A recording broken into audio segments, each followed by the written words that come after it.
हुँ।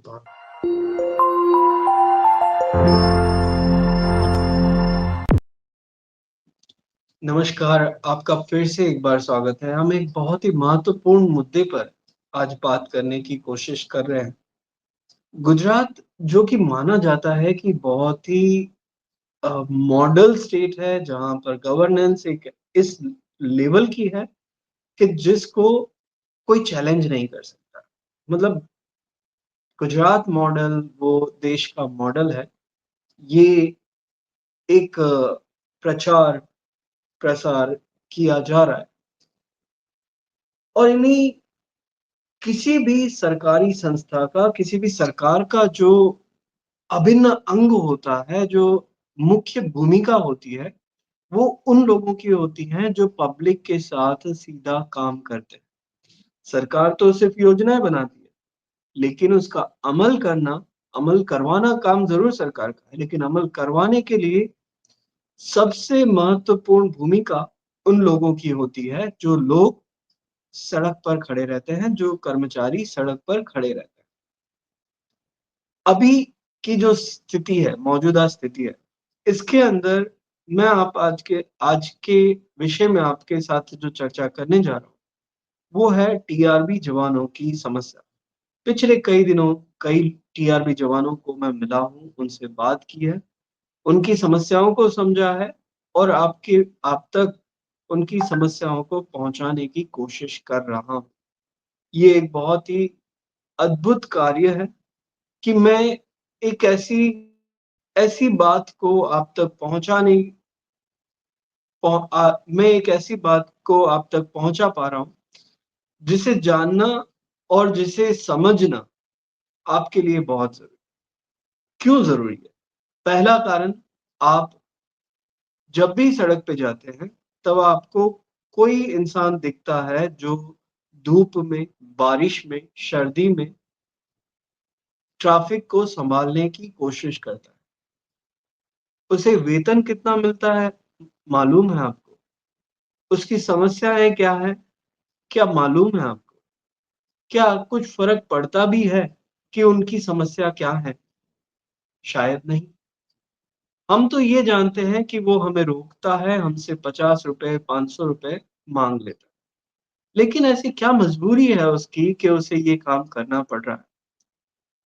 तो इसी बात पे मैं आपसे बात करने की कोशिश कर रहा हूँ, ट्रैफ़िक जवानों की जो समस्या है उसे आप तक पहुँचाने की कोशिश कर रहा हूँ। शायद आपका नज़रिया ट्रैफ़िक जवानों के प्रति कुछ और हो जाए, बदल जाए, तो ज़रूर मेरा ये मेहनत करना, ये वीडियो बनाना, ये बात आप तक पहुँचाना सार्थक होगी।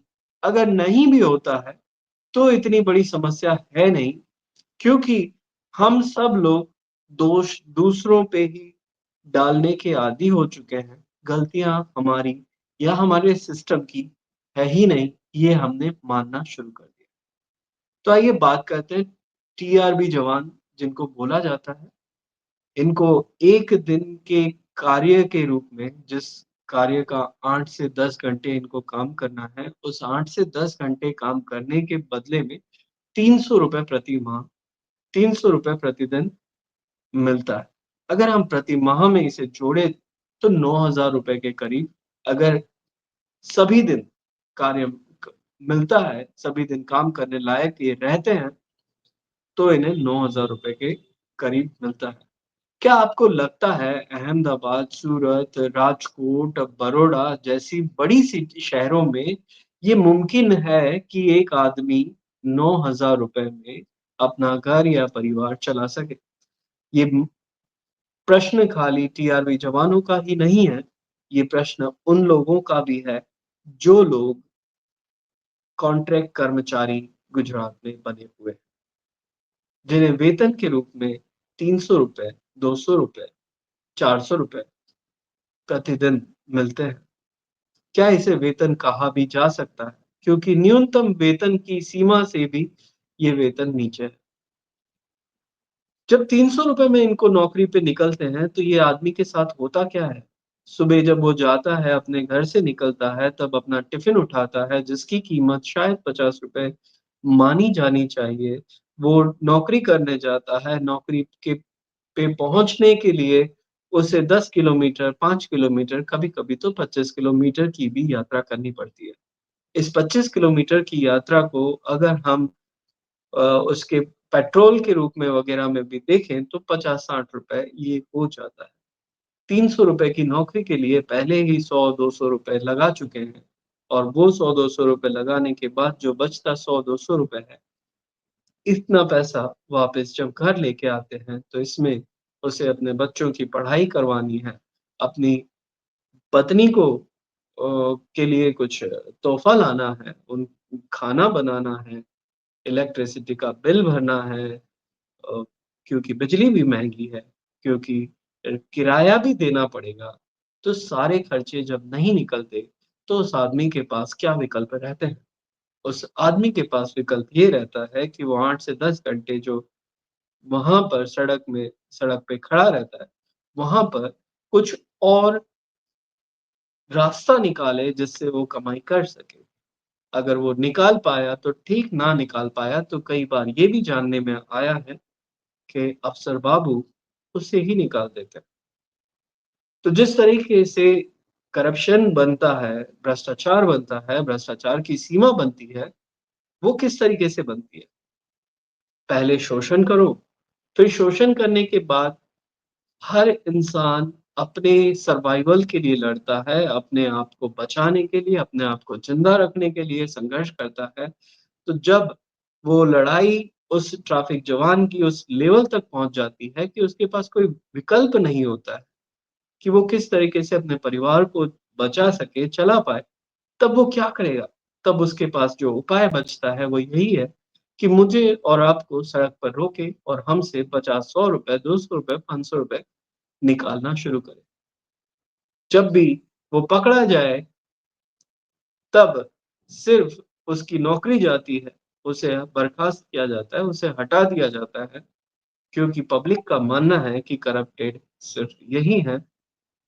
ये कहाँ पता है हमें कि उन पैसों में से वो किन-किन लोगों को देता है या नहीं भी। पर मुझे लगता है कि हर ट्रैफ़िक पॉइंट पर एक ट्रैफ़िक पुलिस वाले भी होते हैं और वहीं पर टीआरबी जवान कार्यरत होते हैं। तो ऐसी स्थिति में क्या ये संभव है कि कोई अकेला ट्रैफ़िक जवान खुद अपने दम पे करप्शन कर सकता है?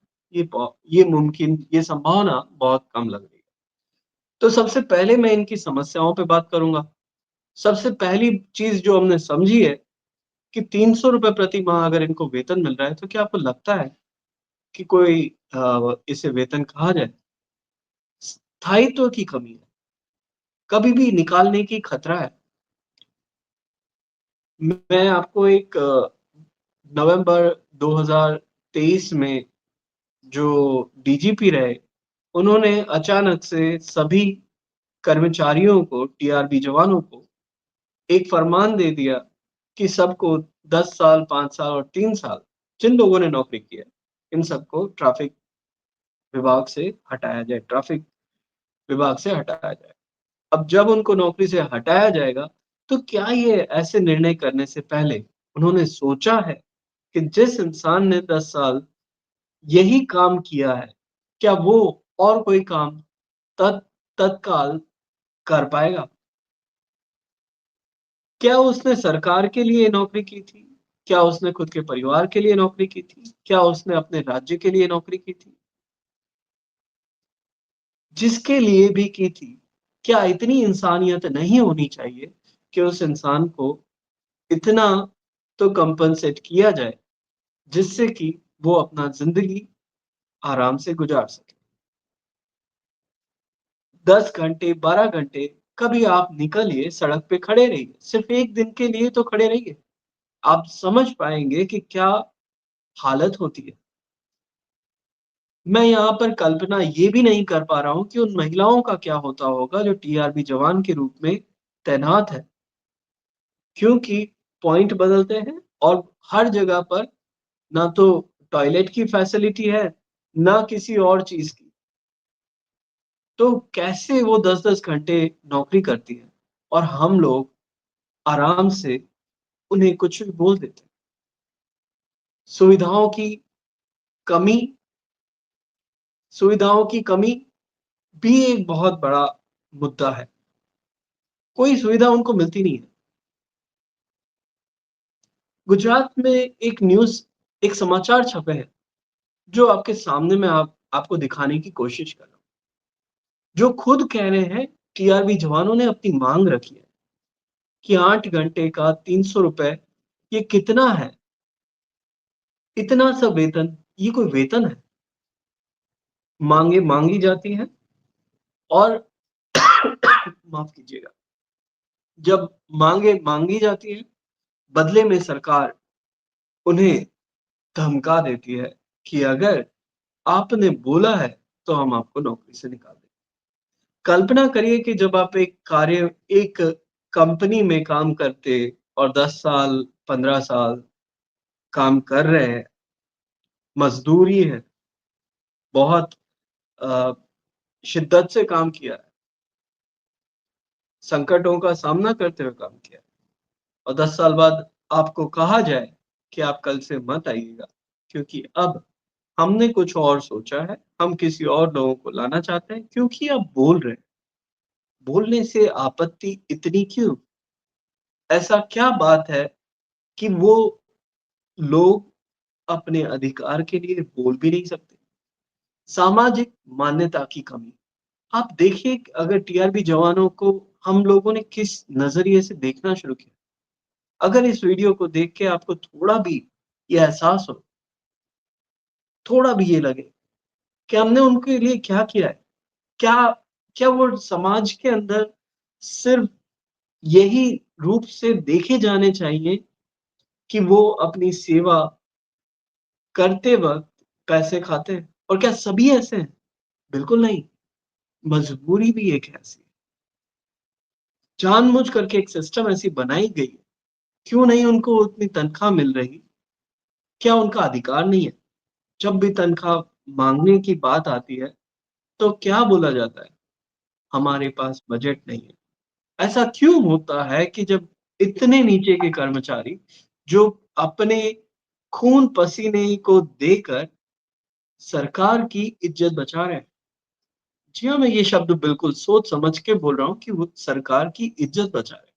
आप कल्पना करो आप किसी भी राज्य में हो, आपके यहाँ पर ट्रैफ़िक की जो भी स्थिति हो, आप एक बार सोच कर देखो मैं अहमदाबाद से अभी बोल रहा हूँ, अगर मैं अहमदाबाद में निकलता हूँ और सड़क पर टीआरबी के लोग, जवान अगर ना तैनात हो, तो ट्रैफ़िक एक बहुत बड़ी समस्या पैदा हो जाएगी।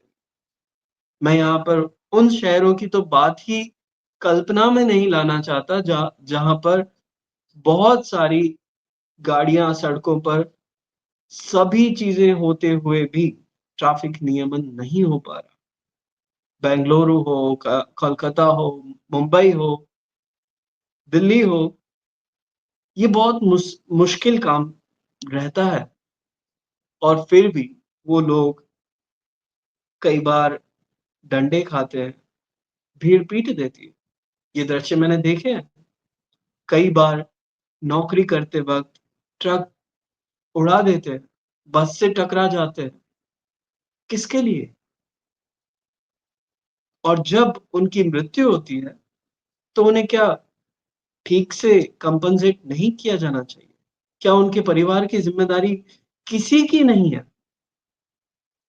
सिर्फ़ सरकार को छोड़िए, हम लोग सब क्या कर रहे हैं? कैसे ये इतनी बड़ी जो आबादी को ईज़ीनेस दे रहे हैं, 10,000 जितने कर्मचारी आज गुजरात की सड़कों पर तैनात हैं, उनका घर कैसे चल रहा होगा ₹300 में? और अगर ये 10,000 कर्मचारी हट जाएँ, तो क्या होगा ट्रैफ़िक विभाग का? कितनी आसानी से हम उनकी समस्याओं को भूलने की, इग्नोर करने की बात कर लेते हैं। सरकार कहती है कि बजट नहीं, पैसा देने के लिए बजट नहीं है।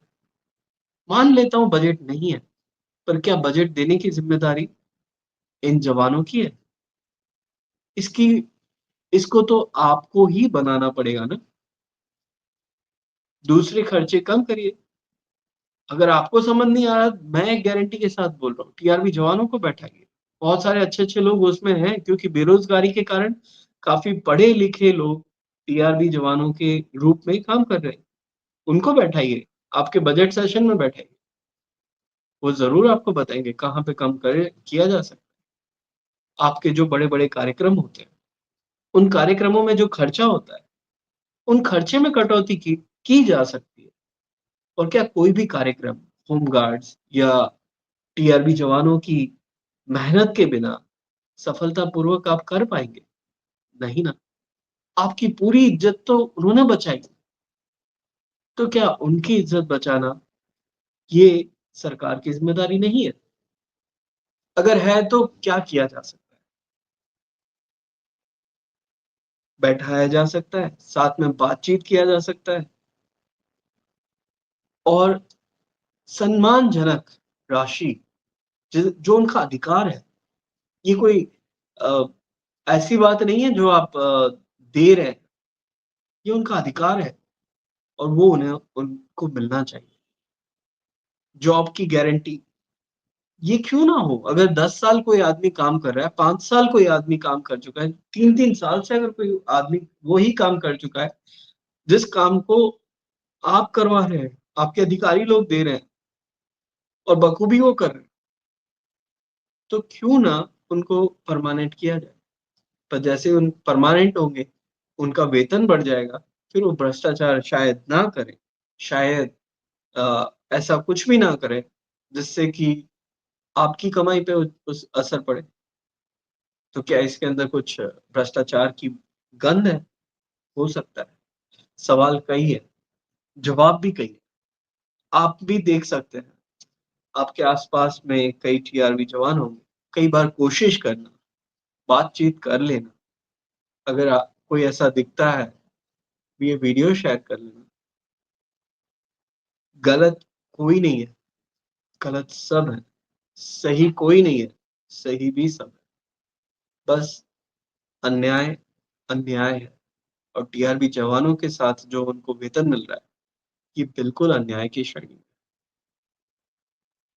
आपसे बस इतना ही आज के मुद्दे पर बात रखना चाहता था। आपने वीडियो देखा, उसके लिए आपका बहुत-बहुत धन्यवाद। उम्मीद करता हूँ आपको अच्छा लगा होगा। आप भी अगर किसी टीआरबी जवान को जानते हैं, तो उस तक ये बात पहुँचाइएगा। अगर आप कुछ और मुद्दे पे, आपके राज्य की और कोई राजनैतिक खबर पे कुछ कहना चाहते हैं, कुछ मैसेज मुझ तक पहुँचाना चाहते हैं, तो जो नंबर मैंने आपके ये डिस्प्ले पे चल रहा है, इस पे ज़रूर मैसेज करिए। मेरी बनती कोशिश रहेगी कि मैं उन मुद्दों पे भी आपके साथ बात करूँ, आपको भी जोड़ूँ। इस चर्चा में अकेले बात करने से अच्छा है कि प पब्लिक और लोग आपकी राय को भी समझें। फिर मिलते हैं, जब भी समय मिलेगा, ज़रूर किसी न किसी मुद्दे पर, अच्छे मुद्दे पर चर्चा करूँगा। किसी की तकलीफ आप तक पहुँचाने की कोशिश करूँगा। कुछ गलती रह गई हो, कमी रह गई हो, तो उसके लिए माफ़ी चाहता हूँ। मिलते हैं अगले एपिसोड में। धन्यवाद।